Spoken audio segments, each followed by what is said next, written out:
আসসালামু আলাইকুম ভিউয়ার্স, কেমন আছেন সবাই? আশা করি অনেক অনেক ভালো আছেন, সুস্থ আছেন এবং নিরাপদ আছেন। ভিউয়ার্স, আজকের বিষয় মহিলাদের বেশি বয়সে সন্তান নিতে চাইলে কি কি সমস্যা দেখা দিতে পারে। ভিউয়ার্স, মহিলাদের বেশি বয়সে সন্তান ধারণ বা গর্ভধারণ অর্থাৎ 30 বছরের ঊর্ধ্বে যে সমস্ত মহিলাগণ রয়েছেন তাদের সন্তান নিতে চাইলে কি কি সমস্যা হতে পারে কিংবা কি কি ঝুঁকি থাকতে পারে। ভিউয়ার্স, হয়তো অনেক মহিলাদের 30 বছরের পরে সন্তান ধারণ বা গর্ভধারণ এটি সাধারণ বিষয়। এক্ষেত্রে বলতে গেলে অনেক মহিলাদের হয়তোবা কোনো সমস্যা নাও হতে পারে, কিন্তু এরপরও অনেক মহিলাদের কিছু সমস্যা হয়ে থাকে। অনেক মহিলাদের সমস্যা হওয়ার কারণে তাদের সন্তান ধারণ বা গর্ভধারণ হয় না। এখন কি কি সমস্যা হতে পারে বা কী ধরনের ঝুঁকি থাকতে পারে 30 বছরের পরে যদি একজন মহিলা গর্ভধারণ করার চেষ্টা করেন?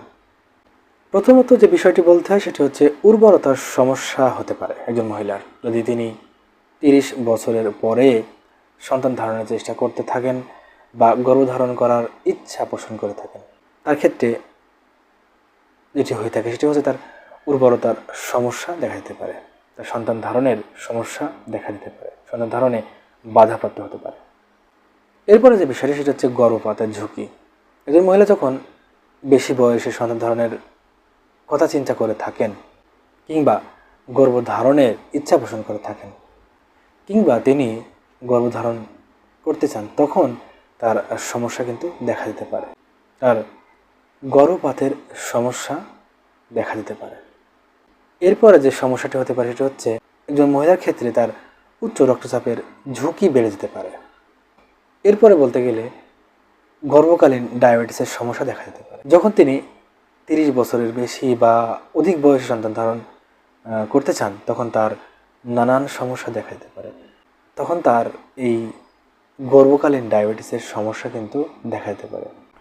এছাড়াও আরও একটি সমস্যা হতে পারে, সেটি হচ্ছে এক্লাম্পসিয়া বলে একটি ডিজিজ রয়েছে মহিলাদের।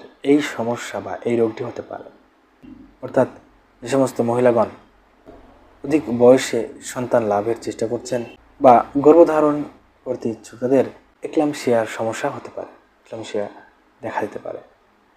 এদিকে অবশ্যই সতর্ক থাকা উচিত। ভিউয়ার্স, এছাড়াও আরও অন্যান্য সমস্যা থাকতে পারে। ভিউয়ার্স, ভালো থাকবেন, সুস্থ থাকবেন এবং নিরাপদে থাকবেন। অ্যান্ড হোমিও ক্লিনিক এই চ্যানেলটির সাথেই থাকবেন এবং চ্যানেলটিকে অবশ্যই সাবস্ক্রাইব করে রাখবেন। দেখা হবে অন্য কোনো নতুন একটি ভিডিওতে।